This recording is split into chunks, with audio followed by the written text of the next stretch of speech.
All right, folks, as you can see, it's been a couple days. We have bent and trained all of these. So what we're doing is we're waiting for these branches to kind of extend in such a way that we can lock them into the next zone so that all of these node sites will come up and fill each square. That's the hope and the dream, is to fill each square. Now we have these sections here where the plants are a bit smaller and they're going to have to come up straight through. But you can see that our training is really starting to pay off. We're taking some of these branches literally nearly all the way across and we're laying them down to try to bend and train, because we have a fixed amount of square inches of canopy that the light will be penetrating down on. So our photon dump off these lights is going to be maximized by filling each of these squares with nodes that will come up and be nice, luscious, fat nuggets. So we're not leaving a lot of gaps and areas where there's just a waste of light. The object here is to fill this entire canopy with node spaces. And so the way we kind of achieve that is through this bending and training technique.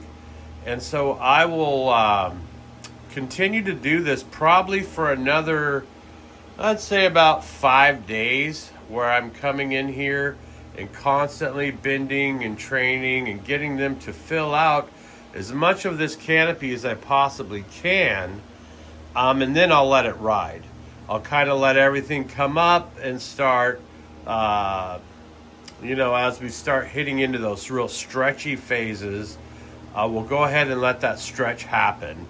We'll stop continuing to bend and train and allow the nodes to kind of explode upward and kind of give us what we're looking for. So this is how I kind of bend and train my canopies, especially in situations where I might have plant count issues. If I'm not able to load up as many plants in a spot, like a commercial space might have a bunch of 3-gallon pots where they're, shoving in a bunch of plants to achieve that same thing. But if I'm on a limited plant count and I've got to maximize every square inch of the canopy, I've got to do bending and training and those kind of techniques to kind of maximize my results. So this is how we're kind of throwing down for this round. Everything is filling out and things will explode. And so I do anticipate this being a nice full canopy. That said, I do have some areas here where you can see I've got gaps. And so there is a possibility that there will be areas where things will not get as precisely filled in, especially because all these plants were at different stages of growth and different structures. And that's where sometimes that monocropping kind of pays, because you're dealing with the kind of the morphology of consistency that can allow you to achieve those goals, where some plants might be a little squatty in other cases, they might be a little thinner, some might stretch more, stretch less.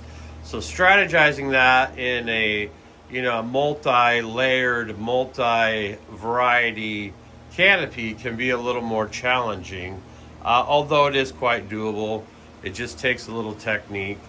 But this is how we're getting down. I think we're on day 3 of flower here. My strategy this round was to not veg a lot, but to flip right away, because I did have a bunch of stuff in here. And like I said, hopefully these smaller ones are going to shoot up and catch up. And then as these come up and I kind of get a gauge, an idea for my stretch, I'll then drop my upper scrog for support. My lower scrog is training. My upper scrog is support, and that prevents any kind of floppage, keeps them pointing upward and receiving the maximum photon dump. All right, everyone out there, this is how we get down. Take care of each other. It's not that hard. Growers love.